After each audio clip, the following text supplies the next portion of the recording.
Berita menarik hari ini di asoka.com Jumaat 24 Disember. Penganut Kristian dan orang ramai yang menyambut serta menghadiri sambutan Christmas esok diingatkan supaya terus mematuhi prosedur operasi standard yang ditetapkan.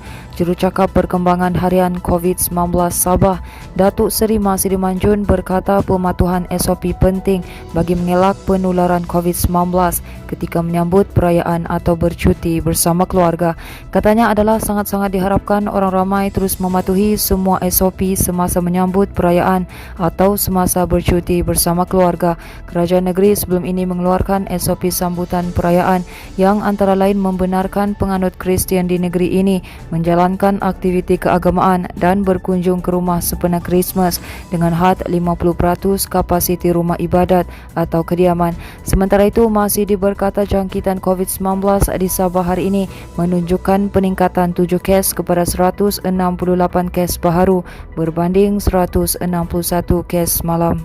Sementara itu, kerajaan diminta mencari pendekatan baharu bagi melaksanakan perancangan jangka pendek dan panjang untuk menangani masalah banjir yang sering berlaku di negara ini. Timbalan Ketua Menteri Sabah Datuk Seri Bung Mokhtaradin berkata, situasi banjir yang kerap berlaku bukan hanya disebabkan faktor perubahan iklim, tetapi turut berpunca daripada pembangunan tidak terancang, pengabaian aspek pemeliharaan alam sekitar dan kelemahan penyelenggaraan sistem saliran yang tidak sempurna. Bung Mokhtar dan juga Menteri Kerja Raya Sabah berkata beliau sering membangkitkan perkara itu di Dewan Rakyat dan menegaskan bahawa isu banjir bukan perkara baharu tetapi sudah menjadi satu ancaman kepada negara dan rakyat. Ahli Majlis Tertinggi UMNO itu berkata pada masa yang sama kerajaan perlu bertindak melengkapkan aset bantuan penyelamat dan anggota supaya dapat digerakkan dengan segera bagi membantu mangsa apabila berlaku banjir luar biasa. Beliau turut meminta sektor korporat dan badan bukan kerajaan NGO supaya bersama turun padang membantu mangsa banjir di beberapa daerah di Selangor yang terjejas teruk akibat kejadian banjir yang berlaku pada minggu lalu. Manakala seramai 50 warga emas dan orang kurang upaya OKU menerima sumbangan hamper sempena sambutan Christmas di Kampung Kembirian Menggatal, Kota Kinabalu baru-baru ini. Sumbangan melalui program The Season of Giving sempena Hari Natal atau Christmas Dewan Undangan Negeri Darau itu disempurnakan Timbalan Setiausaha UMNO Sabah Datuk Jumat Idris selaku penyelaras DUN Darau. Program berkenaan dianjurkan Unit Pemimpin Pembangunan Masyarakat UPPM N17 Darau dengan kerjasama Jawatan Kuasa Pembangunan Keselamatan Kampung JPKK dan Ketua Kampung Kembirian Menggatal.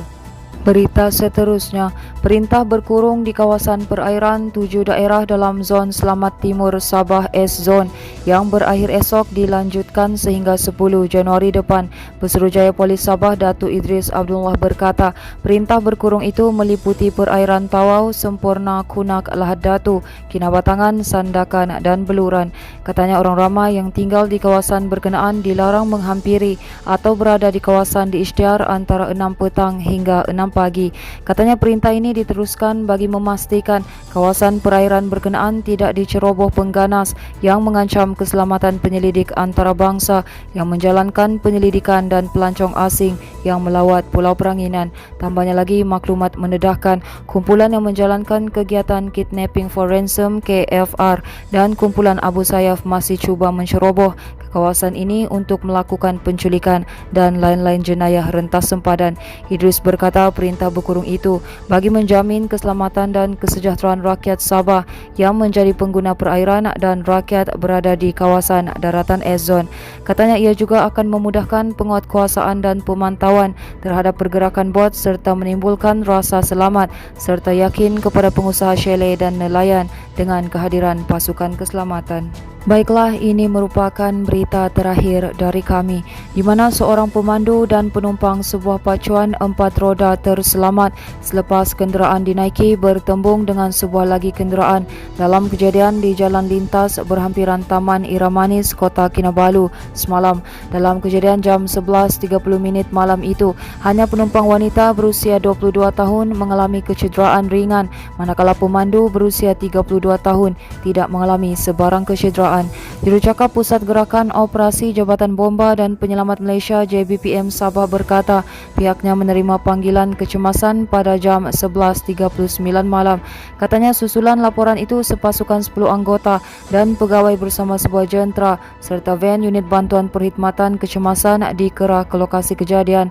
Sebaik tiba di lokasi kejadian, hanya sebuah kenderaan pacuan 4 roda berada di lokasi kejadian, manakala sebuah kenderaan terlibat tidak lagi berada di lokasi. Pasukan bomba terus memberikan rawatan awal kepada penumpang wanita yang mengalami kecederaan.